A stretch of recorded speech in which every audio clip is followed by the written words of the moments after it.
Today started with one of the most beautiful drives I've done in a long time, and ended somewhere I didn't want to leave. But in between, I made a stop that stayed with me. There ain't nobody gonna do it for you. Got to find your own.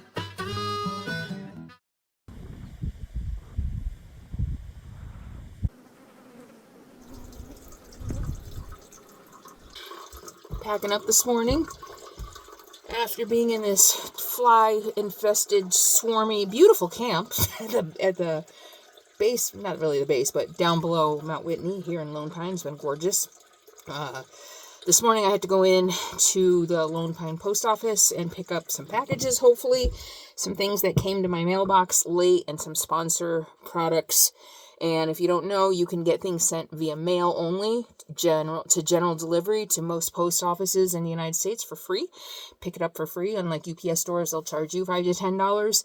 If you can send it by UPS or by USPS, by the post office, then it's free to you to pick up. Going to do that today, and I'm getting there via Movie Road through Alabama Hill, so it's going to be a scenic drive. And then I have a special stop that I didn't expect to make. Ralph discovered something just up the road from us, and he went the other day, and I'm going to go visit it today, and I'm going to take you with me. So I'm going to finish packing up, and let's hit the road. Before we go, a couple of you have asked me to show you how I've been doing my hair. When I got this haircut, I was in New York, and in the super humid climate, I have natural curl.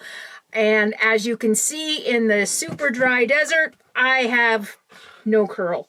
And except maybe a little tiny bit like the day I wash it, and I don't wash my hair every day living in an RV because that would mean I'd have to resupply more often. So I've been looking for a way to kind of add at least some natural wave without using a flat iron or a curling iron every day. And I did some research and I found this method. This is just my old buff that I wore on the Pacific Crest Trail. You know, a buff, it's inside out, but you know, a buff that goes over your head that I wore. And because it's all I had. And so I wrap it up, put it over my head, hold beauty tips with Carolyn, and just hold on one side with a clip, and then just twist it. Big, you know, it's not anything fancy. It's just pieces of hair. So I take one piece at the top, twist it around. Well, actually, you can twist it first, twist it around, and then take another piece, kind of like braiding, only you're twisting it around this buff, and then another one. And I try to do it pretty loosely, and then just clip it in the back, and then do the other side. You know, and I wet it a little bit first. I don't want to wet it too much, because I don't want it to be super curly. I really just want it to be kind of wavy. And around there. I never thought I would be doing my hair on camera. But a lot of you asked, and you know what? If you live on the road and you just want something quick and easy to add a little body to your hair, this is perfect. And before I get into town to run my errands, I'll let it out and I'll have a little natural curl and wave in my hair. Ta-da! He knows, huh? You know it's a travel day. You recognize the signs. Yeah, you know Mom's packing up.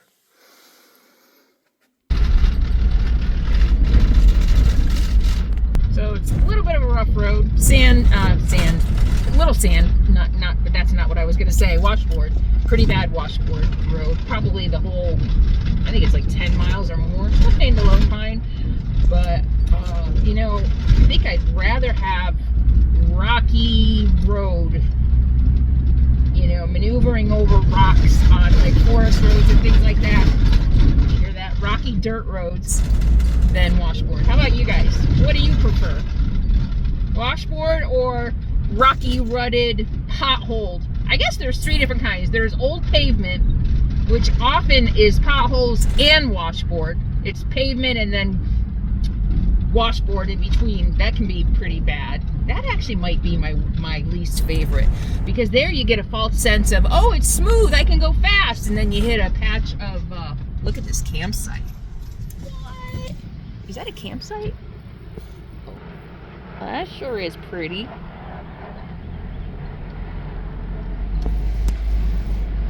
Yeah, you can be smooth sailing for a while and you're doing 40, 50 miles an hour and then you hit a patch of washboard and it's awful.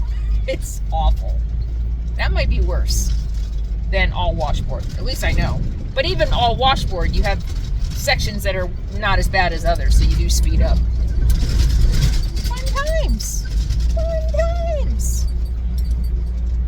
This is why I don't want a new RV too. People are like, first of all, you want me to go in debt. Everything I have done so far has been pay as I go. I pay as I go. I have zero debt. And I was actually looking at RVs last night just out of curiosity to see. People are like, you need a new RV. That would mean going at minimum $50,000 in debt, paying interest, having a monthly payment. Why would I want to do that? I don't. I've seen. I feel like I'm banging my head against the wall. I have spent years trying to demonstrate an alternative to debt, to consumerism, to caring what other people think about your appearance and the things that you own and not having to keep up with the Joneses. And I still get bombarded with comments telling me that I need to go back to that mindset, that I need newer, better, I need to upgrade. It's like banging my head against the wall. I guess I just need to stop trying to convince people of things they don't want to be convinced of, and stop just acknowledging it. I'm not buying a new RV until it's absolutely necessary. I am not going in debt no matter what happens at this point. No matter what happens, I have a home. I'm completely self-contained. No matter what. No worried about missed payments, no worried about, I mean, yeah, if YouTube gets shut down, I still don't have an income, but it's a hell of a lot easier to manage my expenses. I mean, if that happens, I'd really cut down my expenses to food and necessities and gas. Yeah. All right, I'll get off my soapbox. Just trying to distract myself from this road. I just had to cut in and share this with you. I am at this point in editing right now, and it just struck me that I talk to thousands of people looking like this with rags in my hair every day, but the minute I go into town, I feel like I need to fix myself up. I might see 100 people. Funny how that works. Meanwhile, Sadie here, my beloved co-pilot, has much simpler priorities. You want the ball? Go get it. Go get it. Good girl. You know, I've been on the hunt trying to find something healthier for Sadie. Something with real food ingredients that I feel good about giving her. I eat real food, so it makes sense that I feed my beloved fur baby real food. You know what? If there's ingredients in her food that I wouldn't eat, then I'm not going to feed it to her. And that's why I have switched to Sundays for Dogs. It's real food with over 80% real meat. I feed Sadie the turkey recipe. And it's USDA human grade food. It's got real fruits and vegetables in it, so she can eat just what I would eat. And I love that it's air dried. They dry it super slowly so that it maintains all of the nutritional value that real food is supposed to have. So they're not cooking everything out of it and adding all kinds of synthetic fillers later. It is all real food. So if you wouldn't eat what's in your pet's bowl, maybe it's time you switched to Sundays for Dogs. So make the switch to Sundays for Dogs today and get 50% off your first order using the link in the video description below or scanning the QR code on the screen and using discount code Carolyn50. I mean, look how beautiful this is. Alabama Hills, Lone Pine. I got off my train of thought. A newer RV so that I can beat it up. Because I'm not changing how I live. I'm not good. So I imagine I get a new RV and the first time I run into something, I hit a curb or bump into a tree or hit a rock and I got body damage, and I got to go through that whole like sinking feeling all over again, you know? No. And also, here's something I haven't shared with you guys yet. This month is my 10-year anniversary on the road. I've been in this RV 8.5 years. I have never lived anywhere as long as I have lived in this RV, not even counting my first one. This is the longest I've ever lived in any single dwelling ever. My whole entire life. So yeah, I'm a little attached to it, but this is not an emotional decision. This is a financial decision. Pure and simple, strategic financial decision based on my life, my needs, my values, period. Let's stop talking about it. Look at this campsite. Oh my goodness.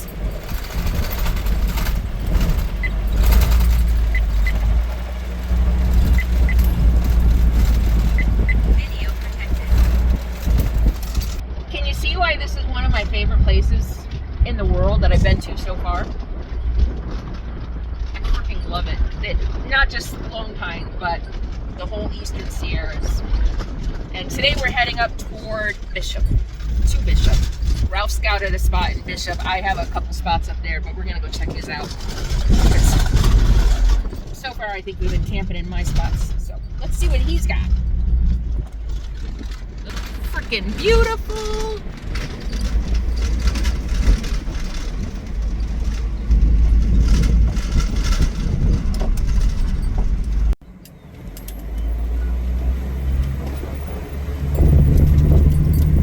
This is a high use area, so you do have to be careful about where you camp and where you travel because there is a lot of restoration going on.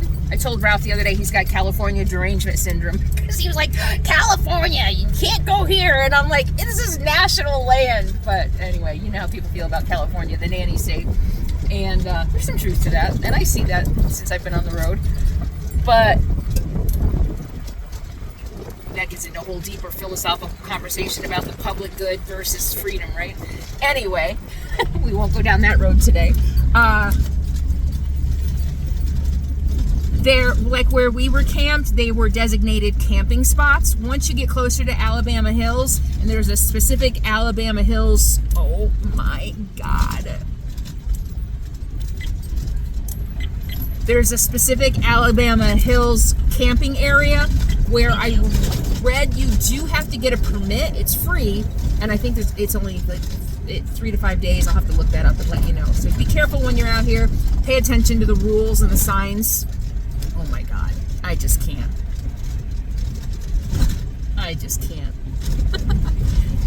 And this is called Movie Road because a lot of old Western movies were filmed out here.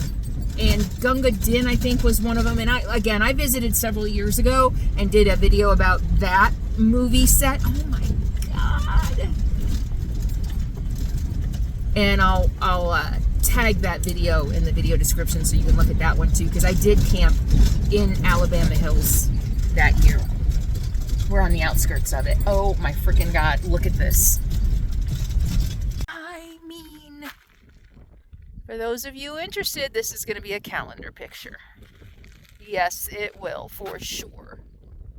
Can you see why this is my happy place? Of course it's special, and I've said it a million. Oh, look it, you can really see. So, right there are the spires, and I will see if I can find my pictures from when I was on the other side. So those are the spires getting up to Whitney, and the trail goes this way, and then on the back over there is Scree, and it's very steep, and then the top of Whitney is like maybe there, over there. You can't really come to the edge of Whitney on this side. There's not really an edge. Yeah, there are some edges, but you can't really stand on the edge and look out over Lone Pine. I do have a picture though of this direction. I just saw it the other day when I was reading my blog. So I'll see if I can find it. But 14,000, what is it? 14,300? How much? 14,500. Yep. And I've been there. hard to believe, considering I can barely walk. Into those crazy rocks down there. Is there? You went down there on your motorcycle? Yeah. Is there camping down there? There is that road. There's like 3 or 4 spots, and then after that, it's marked as no camping beyond this point. Okay. Oh my gosh, it's just But it's breath. a beautiful ride. It's crazy ride.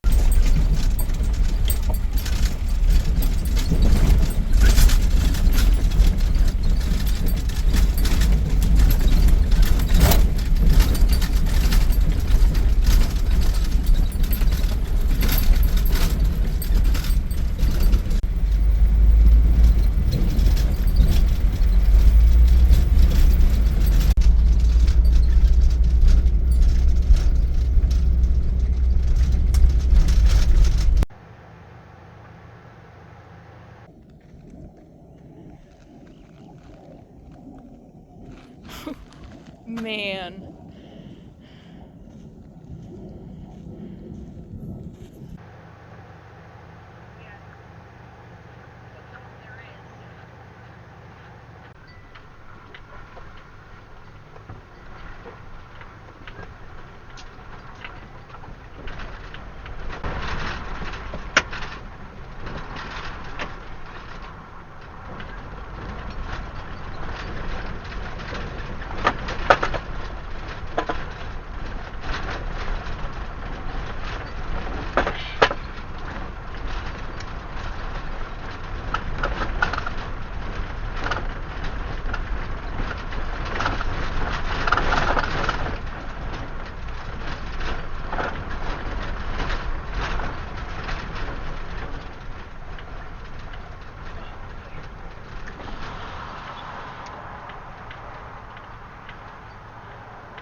I don't see Ralph.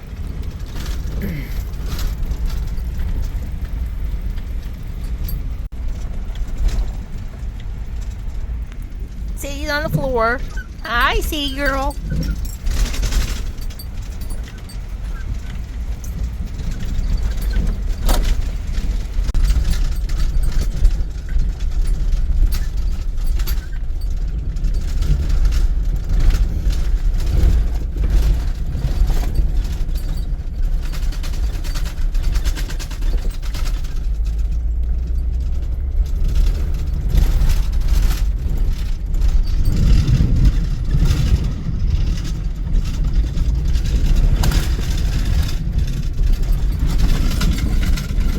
Bad washboard right here. My goodness.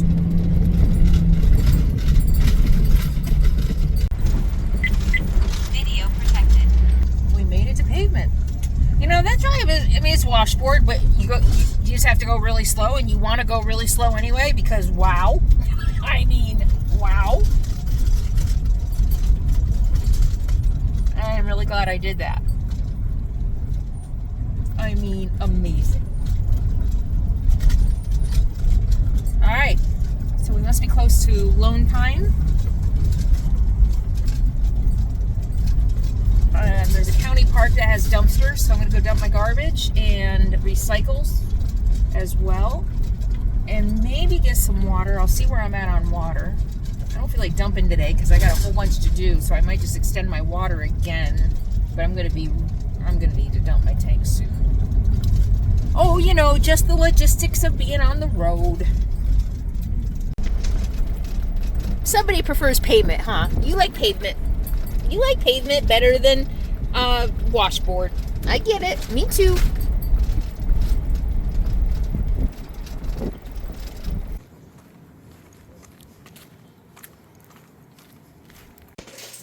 Even the one in Independence. Hi. Hi, how are you? Doing good. How are you? Good, thank you. I should have a few general delivery packages. I only see one. Oh, jeez. And this one came in yesterday. No, the 3rd. Excuse me. Oh, you do? Okay, good to know. All right, excellent. Thank you so much. You're welcome. All right. Have a great day. You too. Thank you. All right, mail is done. And I didn't get anything I expected to get. Yeah. Frustrating. All right, I'm hungry. I'm getting a headache. We're going to Manzanar now, and I'll tell you about that when I get there. But we're heading north on 395, and I'm gonna meet Ralph, and we're gonna go tour Manzanar. I might need to eat first. So this is a place I want to visit before it might be too late.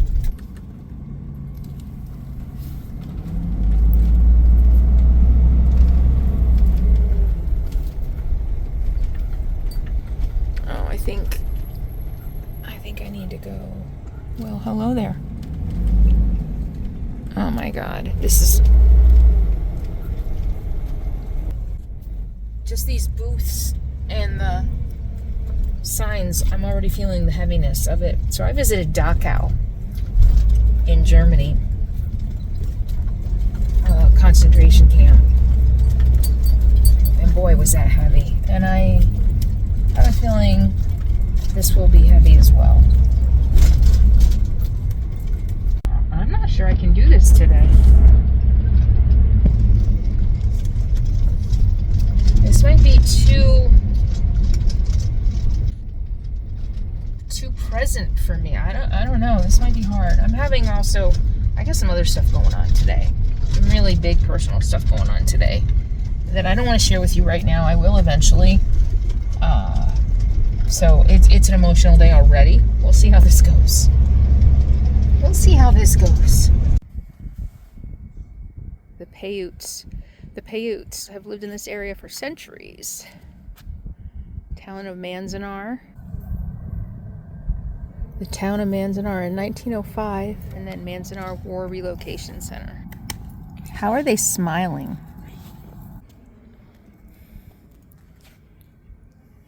Tuesday, Wednesday, and Thursday. Unfortunately, the visitor center is closed today.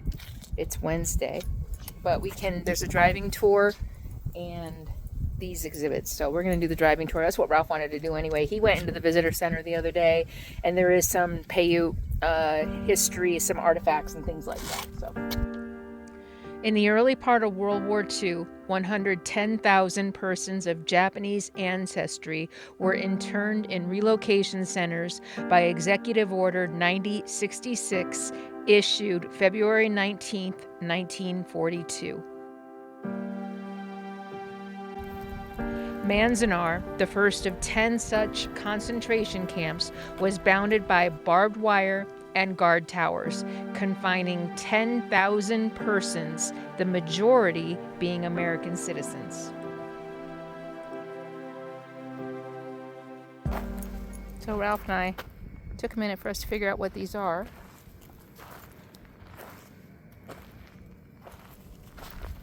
They symbolize each concentration camp and the number of people in each. Apache, Colorado, 7,300. Topaz, Utah, 8,100. Minidoka, Idaho, 9,300. Hart Mountain. Sadie, come. I don't know that. You don't see them in Canada for me. There's that classic scene out of my.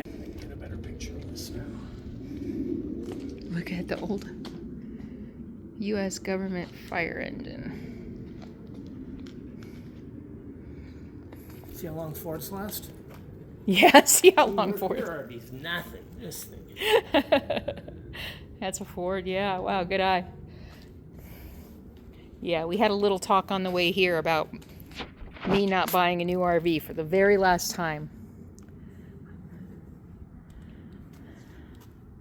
Me and my camera. Me and my audience. Gotcha. I wasn't sure whether you were talking to your camera or you were talking to me. I was talking to you. Oh, look at the fire department. Yep, they're all Japanese. Yep. Now, a lot of people don't know that basically anything that wasn't high security, they were even internal security for their own people. That's weird.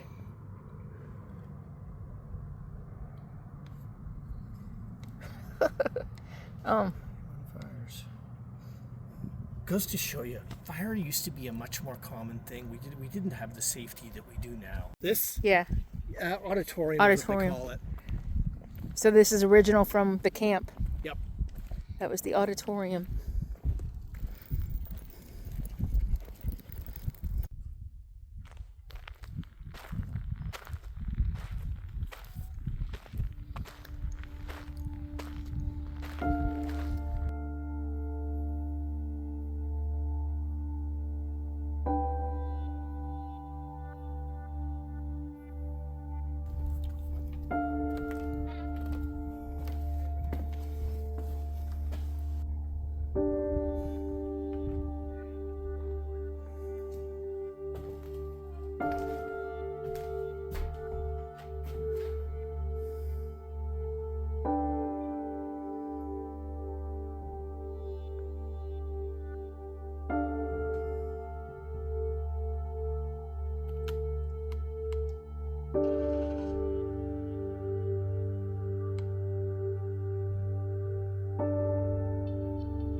I'm scared to come to school because I might get shot in the back like my pal.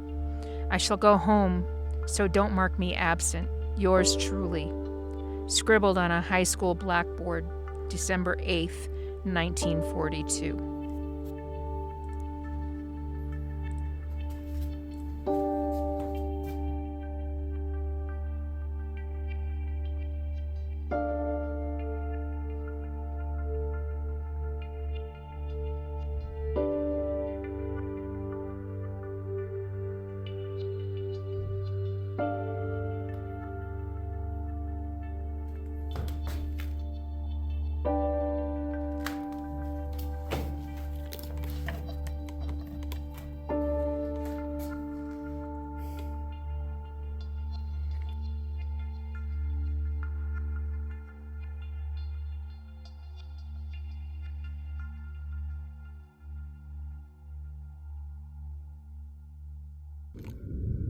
I don't know, as I walk around these barracks, think about the 10,000 people who were here. Many of them American citizens, surrounded by barbed wire, not able to leave. I mean, it's almost not that it happened that's so jarring. It's how easy it was.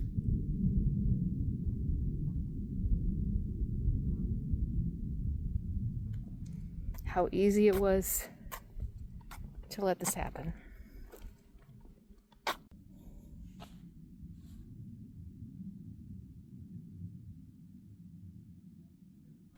On March 7th, 1942, Lieutenant General John DeWitt announced that the U.S. Army would build a reception center, quote unquote, for Japanese Americans at Manzanar. 2 weeks later, the first people forced from their Los Angeles homes arrived here to a chaotic construction zone.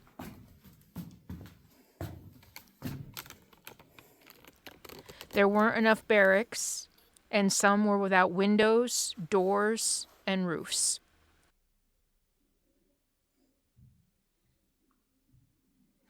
The green lumber used for the buildings shrank quickly in the dry air, creating gaps and knotholes.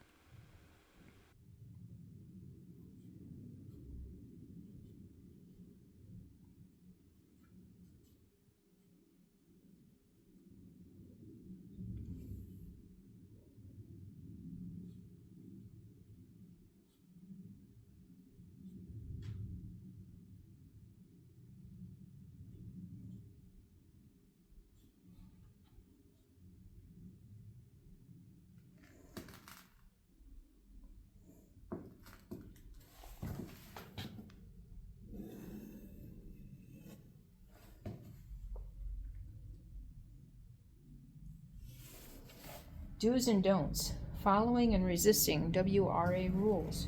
Bounded by barbed wire fence and guarded by armed MPs, people in Manzanar face constant reminders of their loss of freedom. Yet Manzanar was host to plenty of teen pranks, gambling, petty crime, and disregard for regulations. Remember, half of the people here were under 18. Half. People like Hank Umemoto pushed back against these rules, and he never forgot the night he ignored his mother's stern advice. Don't ever drink soshu. Special guys in the hospital, we played poker constantly and whenever we could in the morgue over there. So,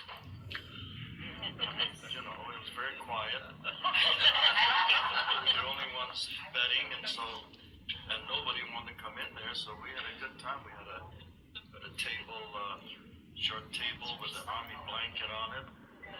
Couldn't hear anybody, and we had a hell of a good time. The resilience of humanity. The things that we are able to overcome. Pretty freaking amazing. The things that we're able to adapt ourselves to the realities that we find ourselves in, often against our own will. And we adapt to some of the most horrific things. Can you imagine?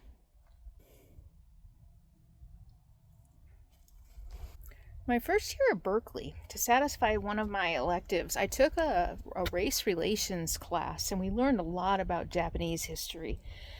And I remember that specifically them talking about the toilet situation and how humiliating that was, especially for Japanese who are extremely modest.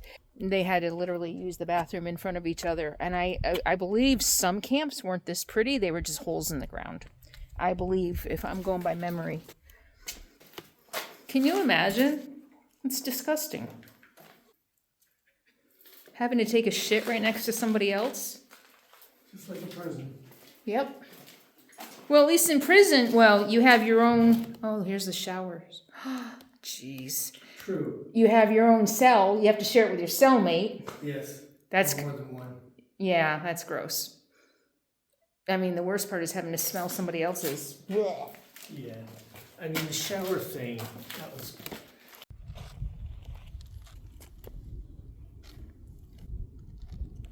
Orchards, pear, apple trees, 9 warehouses, a root cellar, a hog farm, and a chicken ranch. People incarcerated in Manzanar raised, grew, stored, prepared, and cooked much of their own food. Wow. A sampling of food production in Manzanar. Tofu, 12,500 pounds a month. They grew tofu. They grew soy here. Soy sauce, beehives, hog farm, cattle ranch, chicken ranch, dehydration plant, miso, a soy product, and vegetable pickling. That's amazing. Yeah. Look at this. This is all crops. The goal was to be self-sufficient. That's amazing. I know up in Idaho they were growing bok choy and such. They were introducing new vegetables to the locals. Right?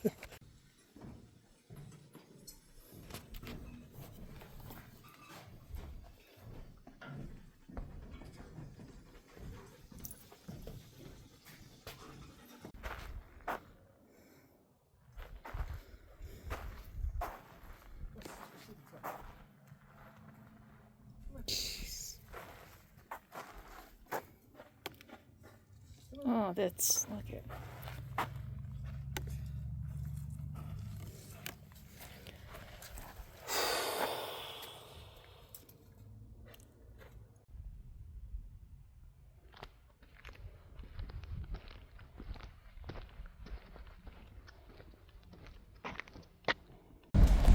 Oh my God, I think I'm seeing remnants of orchards. Yeah. Those look like orchard trees to me. Yeah, I bet this all used to be an orchard. Amazing. The resilience of people is just amazing.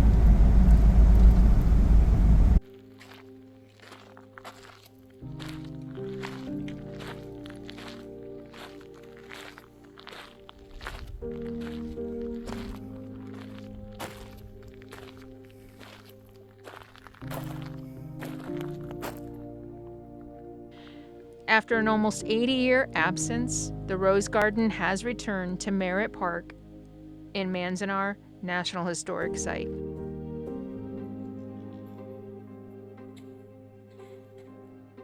As it did at the time of the Japanese-American incarceration camp, the garden symbolizes purpose, solace, and community connection. Who gets rosemary? Maybe, or is it lavender? I can't tell if it's lavender or rosemary. I know you guys will know. It might be lavender. Look at that. Oh, that feels so good. Oh, look at the tulips over there.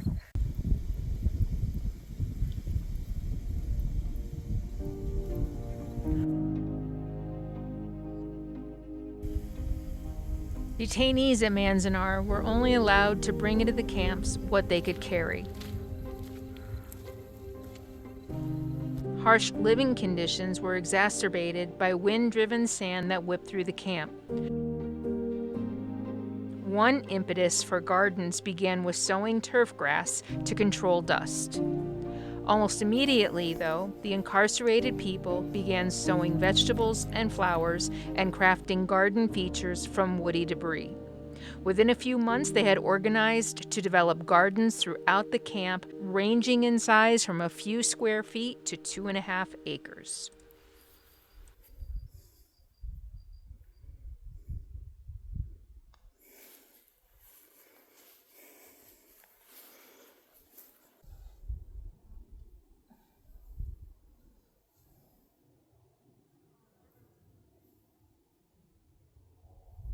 Seeing that in the visitor center.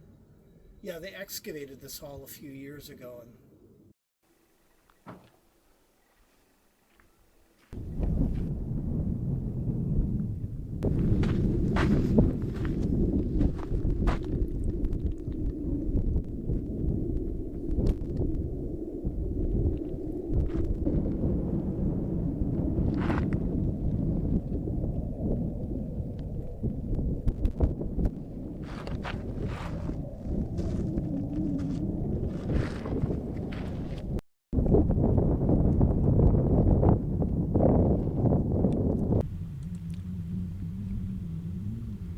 On May 16, 1942, Matsunosuke Murakami, 62, became the first of 150 men, women, and children to die in camp.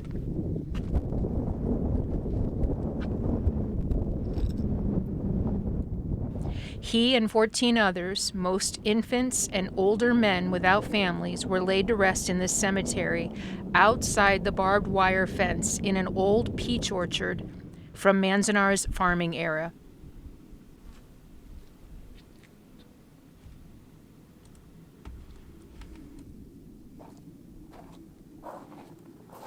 While some deceased were sent to hometown cemeteries, most were cremated and their ashes held in camp until their families left Manzanar.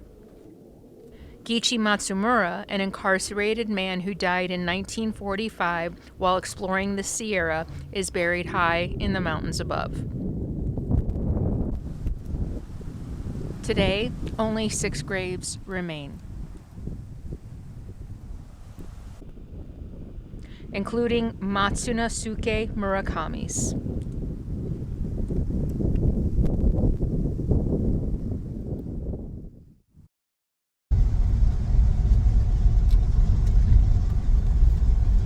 If nothing else, I walk away with just how tough and resilient people are.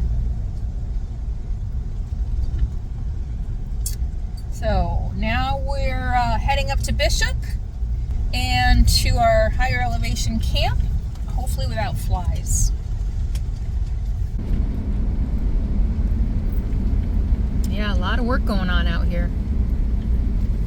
Staff housing. Oh, look at the old, oh my gosh, look. You see the doorsteps? Oh wow, you can see that there was a road. That was a road. There's an old brick. Oh wow. Yeah, and they're working and excavating. Look at the line of steps going up to either a sidewalk or a house. Whoa. To live here knowing that people over there were here against their will.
That's where I picked up my first resupply from the JMT. Oh my gosh. I came down that road, hitchhiked. Wow.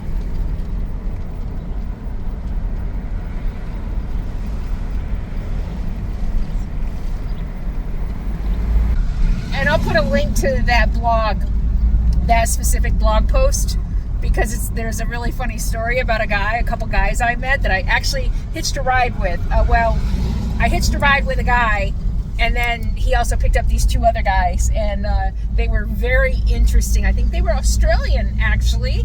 I'll link the blog below, so if you don't want to read the whole JMT blog, you can read that one about my hike into Independence to resupply over Kearsarge Pass. That was a hard pass. That was an extra 10 or 15 miles up and over an extra pass to resupply. Fun times.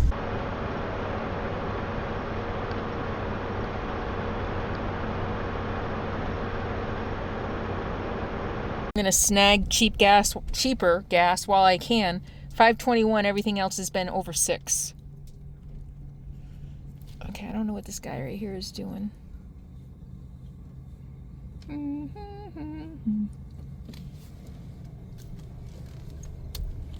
And diesel is 90 cents cheaper than it was at the last gas station. It was $7.99. So yeah. Well, that was fun. $150 for half a tank of gas. I have a 52-gallon tank. It was $5.29 a gallon. $3.95 is always expensive, always, because it's kind of remote. I expected to pay more on $3.95. I don't know if I expected to pay $6 and $7 a gallon, so that was nice to find the Indian reservation gas. So that should be good until Tahoe, I think.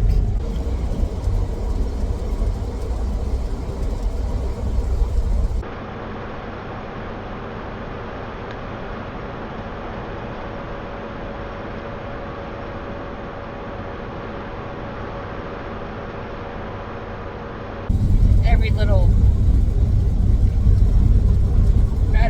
little jump, every little, I'm paranoid right now. There is some gusty winds, and I think that's what I'm feeling.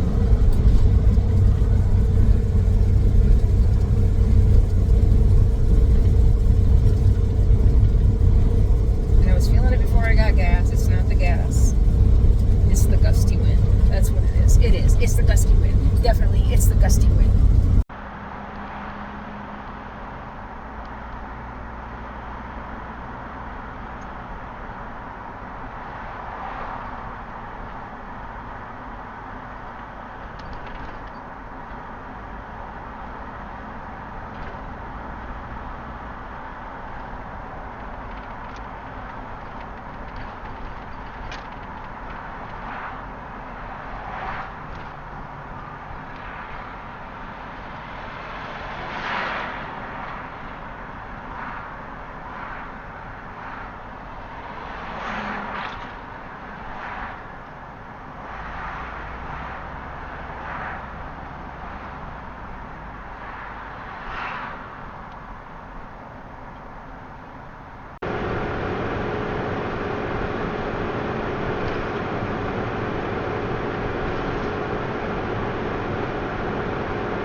Ralph knows how to pick them.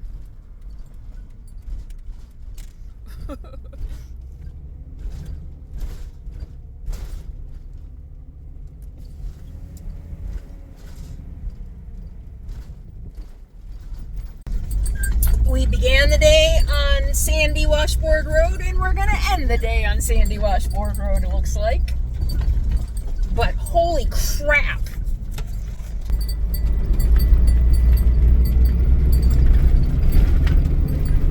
That camping spot out there, my goodness. And there's somebody over here. The spot that Ralph pinned is 1.5 miles still away. We'll see. If it's available, it's on a creek.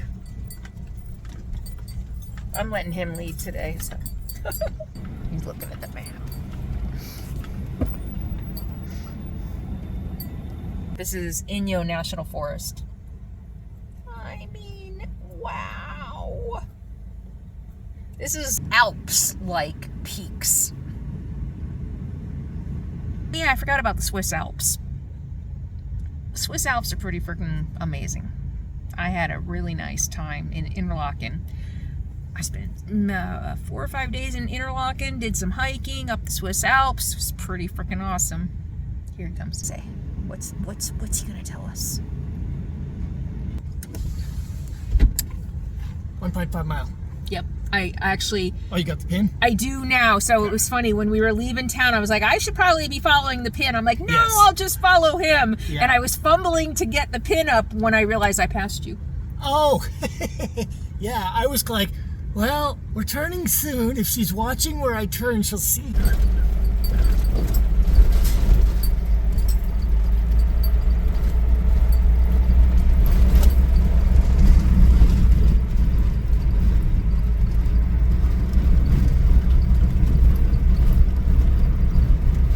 Look at this, it's amazing. My goodness. Freaking city of Los Angeles, man. It's like the 3rd or 4th one of those I've seen at just on this road. I've been seeing them all up 395, including the first night that I camped. I saw a lot of those signs. City of Los Angeles, they bought all the water rights for Los Angeles water, and they don't want people camping out here on their water, I guess. All these great spots that we could go camp, but the City of Los Angeles is like, no, you can't.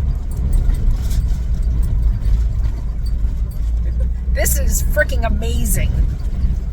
I have a super secret spot north of Bishop that is really pretty,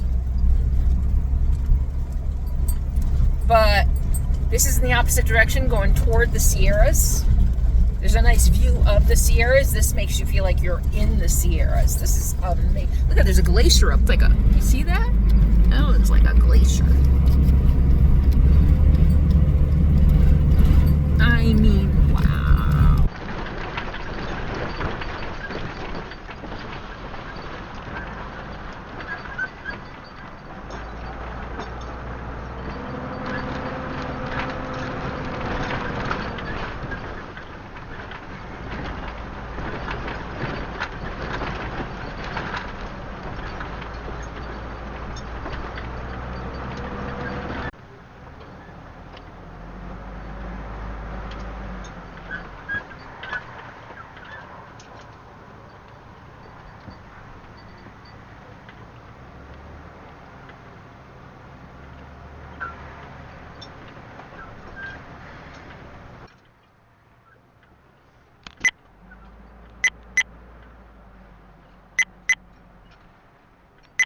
Video protected. Ooh, hit a rock.